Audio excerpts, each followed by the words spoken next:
ഈശോ മിശിഹായ്ക്ക് സ്തുതിയായിരിക്കട്ടെ. നമ്മുടെ കർത്താവായ ഈശോ മിശിഹായുടെ കൃപയും സ്നേഹവും സമാധാനവും കരുണയും വാത്സല്യവും എന്നെ കേൾക്കുകയും കാണുകയും ചെയ്യുന്ന നിങ്ങളെല്ലാവരോടും കൂടെ സമൃദ്ധമായി ഉണ്ടാകട്ടെ. ഈശോയിൽ ഏറ്റവും സ്നേഹിക്കപ്പെട്ടവരെ, ആരാധനാവത്സരത്തിലെ എലിയ ശ്രീവ മൂശക്കാലത്തിൻ്റെ 3-ാം വാരത്തിലേക്ക് നാം പ്രവേശിക്കുകയാണല്ലോ. മത്തായിയുടെ സുവിശേഷം 24-ാം അധ്യായം 32 മുതൽ 44 വരെയുള്ള തിരുവചനങ്ങളിൽ ജാഗരൂകതയോടെ നാം ഇരിക്കേണ്ടതിൻ്റെ ആവശ്യകതയെപ്പറ്റി വചനം പറയുന്നുണ്ട്. കർത്താവിൻ്റെ 2ാമത്തെ ആഗമനത്തെ അനുസ്മരിപ്പിക്കുന്ന കാലമാണല്ലോ ഏലിയ ശ്ലീവ മൂശക്കാലം. ഈശോയുടെ വരവ് എപ്പോഴാണെന്ന് നമുക്ക് തിരിച്ചറിയാൻ പറ്റാത്തതുകൊണ്ട് എപ്പോഴും നമ്മൾ ജാഗരൂകതയോടുകൂടി ആ 2ാമത്തെ ആഗമനത്തെ എതിരേൽക്കുവാൻ ഒരുങ്ങിയിരിക്കേണ്ടതുണ്ട് എന്ന് കർത്താവ് തിരുവചനത്തിലൂടെ നമ്മളെ ഓർമ്മിപ്പിക്കുകയാണ്. അതുകൊണ്ട് ഈ ആരാധനാവത്സരകാലത്തിലെ ആ ഒരുക്കത്തെക്കുറിച്ച് നമുക്കെപ്പോഴും ബോധ്യമുള്ളവരായിരിക്കാം. നന്മകൾ ചെയ്തുകൊണ്ട് കടന്നു പോകുവാനും ഈശോയോട് ചേർന്ന് എപ്പോഴും ആയിരിക്കുവാനും ദൈവഹിതത്തിന് വിപരീതമായത് ഒന്നും ജീവിതത്തിൽ സംഭവിക്കാതിരിക്കുവാനും എല്ലാം ദൈവത്തിൻ്റെ ഇഷ്ടമനുസരിച്ച് മുന്നോട്ട് കൊണ്ടുപോകുവാനുമൊക്കെയുള്ള ദൈവകൃപയ്ക്കായിട്ട് ഈ ആരാധനാവത്സരകാലത്തിൽ നമുക്ക് ആത്മാർത്ഥമായിട്ട് പ്രാർത്ഥിക്കാം. പരിശുദ്ധ കന്യകാമറിയത്തിൻ്റെ ജനന തിരുനാൾ സഭ ആചരിക്കുന്ന സുദിനമാണ്. ഇന്ന് ഈ ഞായറാഴ്ച അമ്മയുടെ തിരുനാൾ ആചരിക്കുമ്പോൾ ഈ തിരുനാളിൻ്റെ എല്ലാ മംഗളങ്ങളും ദൈവാനുഗ്രഹങ്ങളും ഏറെ സ്നേഹപൂർവ്വം പ്രാർത്ഥനാപൂർവ്വം നിങ്ങൾക്ക് ഓരോരുത്തർക്കും ഞാൻ നേരുകയാണ്. ഇന്ന് പ്രധാനമായും പരിശുദ്ധ അമ്മയുടെ ചിന്തകളാണ് നമുക്ക് ധ്യാനാത്മകമാക്കുവാൻ സഭ നിർദ്ദേശിക്കുന്നത്. പരിശുദ്ധ അമ്മയുടെ ജനന തിരുനാളുമായിട്ട് ബന്ധപ്പെട്ട് സഭ നമുക്ക് ധ്യാനത്തിനായി നൽകുന്ന വചനഭാഗം വിശുദ്ധ മത്തായി അറിയിച്ച സുവിശേഷം 1-ാം അധ്യായം 1 മുതൽ 16 വരെയുള്ള തിരുവചനങ്ങളാണ്. ഈ വചനഭാഗത്ത് വംശാവലിയെക്കുറിച്ചാണ് പറയുന്നത്. പരിശുദ്ധ അമ്മയുടെ ജനനത്തെക്കുറിച്ച് വിശുദ്ധ ഗ്രന്ഥത്തിൽ ഒന്നും വ്യക്തമായിട്ട് പറയുന്നില്ല. പരിശുദ്ധ അമ്മയുടെ ജനനത്തെക്കുറിച്ച് നമ്മൾ മനസ്സിലാക്കുന്നത് അപ്രാമാണിക ഗ്രന്ഥങ്ങളിൽ നിന്നുമാണ്. അമ്മയുടെ മാതാപിതാക്കൾ യോവാക്കീമും അന്നയുമാണെന്ന് പറയുന്നു.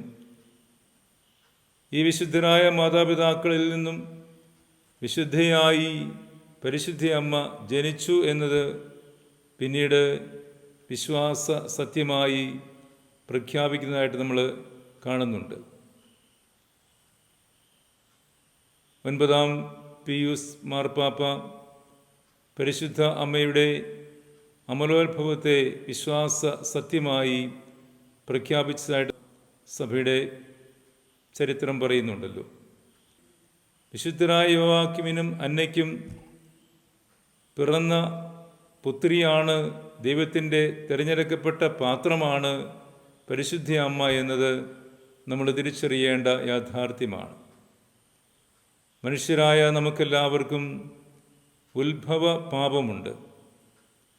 ആദത്തിൽ നിന്നും ഹവ്വായിൽ നിന്നും പകർന്നു കിട്ടിയ പാപത്തിൻ്റെ ആ അംശം നമ്മൾ ജനിക്കുമ്പോൾ നമ്മോട് കൂടെയുണ്ട്. എന്നാൽ പരിശുദ്ധ അമ്മയെ സംബന്ധിച്ചിടത്തോളം ദൈവകുമാരന് ജന്മം കൊടുക്കുവാൻ തിരഞ്ഞെടുക്കപ്പെട്ട പാത്രമായതുകൊണ്ട് ഈ ഉത്ഭവ പാപത്തിൻ്റെ കറകൾ തീണ്ടാത്തവളായി ജനിച്ചവളായിരുന്നു പരിശുദ്ധ അമ്മ.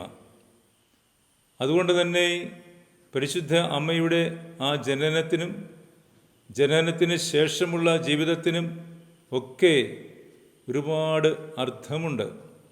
ദൈവികമായ പദ്ധതിയുടെ ഭാഗമാണ്. ദൈവത്തിൻ്റെ പ്രത്യേകമായ വിധമുള്ള തെരഞ്ഞെടുപ്പാണ്. അമ്മയുടെ ജനനവും ജനനത്തിന് ശേഷമുള്ള തെരഞ്ഞെടുപ്പും ജീവിതവും എല്ലാം നമുക്ക് കാണിച്ചു തരുന്ന പാഠവും അതുതന്നെയാണ്. നമുക്കറിയാം, ലൂക്കായുടെ സുവിശേഷത്തിലാണ് പരിശുദ്ധ അമ്മയെക്കുറിച്ച് കൂടുതലായും വിവരിക്കപ്പെട്ട് കാണുന്നത്. അമ്മയുടെ വ്യക്തിത്വം, അമ്മയുടെ വിധേയത്വ ജീവിതം, അമ്മയുടെ സഹനത്തോടുള്ള മനോഭാവം, അമ്മയുടെ ദൈവിക പദ്ധതിയോടുള്ള പ്രതികരണം, ഇതെല്ലാം ലൂക്കാ സുവിശേഷകൻ വിവരിക്കുന്നുണ്ട്.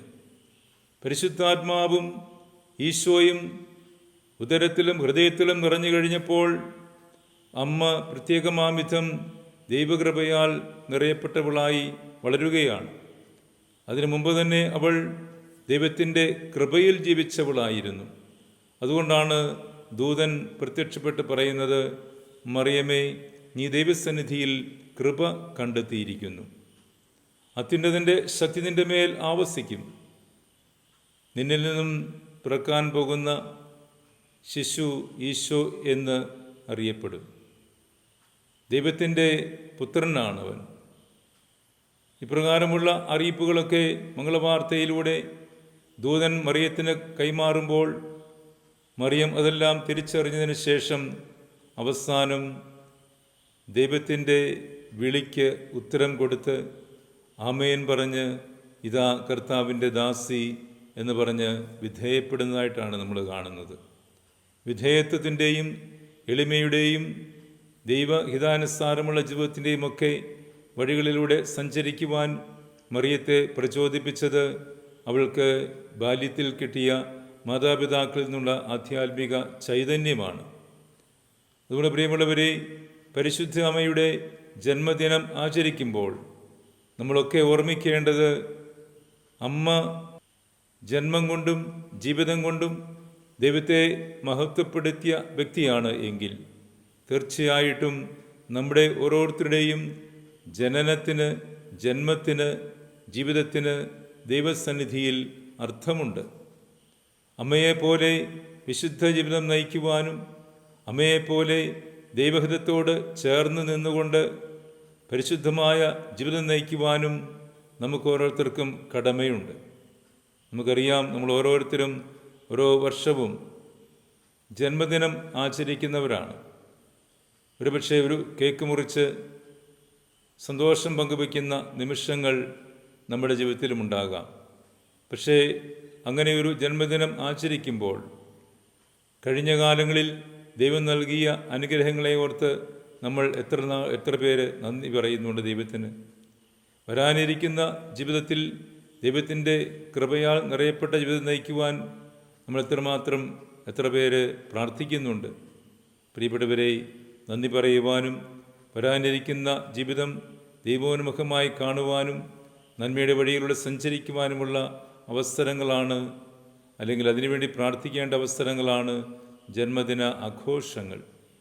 പരിശുദ്ധ അമ്മ തനിക്ക് ബാല്യത്തിൽ കിട്ടിയ ആ ആധ്യാത്മികതയുടെ പാഠങ്ങളൊക്കെ ജീവിതത്തിൽ പ്രായോഗികമാക്കിക്കൊണ്ട് മുന്നോട്ട് നീങ്ങിയതുകൊണ്ടാണ് അവൾക്ക് ദൈവഹിതത്തിന് ആമേൻ പറയുവാൻ സാധിച്ചത്. നമ്മളും അങ്ങനെയായിരിക്കണം. അമ്മയുടെ തിരുനാൾ, ജനനത്തിരുനാൾ ആചരിക്കുന്ന ഈ വേളയിൽ നമ്മുടെ ജീവിതത്തിലും അങ്ങനെയൊരു ചിന്ത ഉണ്ടായിരിക്കണം. ദൈവത്താൽ പ്രത്യേകമാവിധം തിരഞ്ഞെടുക്കപ്പെട്ട് കർത്താവിൻ്റെ സഭയിലെ അംഗമായി തീർന്ന് പരിശുദ്ധാത്മാവിനാൽ നിറയപ്പെട്ടവരായി നമ്മളും വളർന്നു വരുന്നു എങ്കിൽ മുമ്പോട്ടുള്ള ജീവിതത്തിലും നമ്മുടെ ജന്മം കൊണ്ടും ജീവിതം കൊണ്ടും പരിശുദ്ധ അമ്മയെപ്പോലെ ദൈവത്തെ മഹത്വപ്പെടുത്തുന്നവരായി മാറുവാൻ നമുക്ക് കഴിയട്ടെ. അമ്മയുടെ ജീവിതം ദൈവമഹത്വത്തിനായിട്ടും പരിപൂർണമായി സമർപ്പിച്ചതായിരുന്നു. വിശുദ്ധരായ യോവാക്കിമിൻ്റെയും അന്നയുടെയും നല്ല ഉപദേശങ്ങളിൽ നിന്നും ജീവിത മാതൃകയിൽ നിന്നും അവൾക്ക് ലഭിച്ച വലിയ ദൈവകൃപ, ദൈവ അനുഗ്രഹം, ആത്മീയ ജീവിതത്തിൻ്റെ വളർച്ച, ഇതെല്ലാം അവൾ അനുസ്യൂതം അനവരതം അവളുടെ ജീവിതത്തിൽ പിന്തുടർന്നു എന്നുള്ളതാണ് ദൈവഹിതത്തിന് ആമേൻ പറയുവാൻ അവളെ പ്രേരിപ്പിച്ച ഘടകമെന്ന് നമുക്ക് തിരിച്ചറിയാം. അതുകൊണ്ട് പരിശുദ്ധ അമ്മയെപ്പോലെ ജന്മം കൊണ്ടും ജീവിതം കൊണ്ടും ദൈവത്തെ മഹത്വപ്പെടുത്തിയതുപോലെ നമുക്കും നമ്മുടെ ജന്മം കൊണ്ടും ജീവിതം കൊണ്ടും ദൈവത്തെ മഹത്വപ്പെടുത്തുന്നവരായി മാറാം. അമ്മയുടെ ഈ ജനന തിരുനാൾ ആചരിക്കുമ്പോൾ പരിശുദ്ധ അമ്മയുടെ മാധ്യസ്ഥം തേടി നമുക്ക് പ്രാർത്ഥിക്കാം.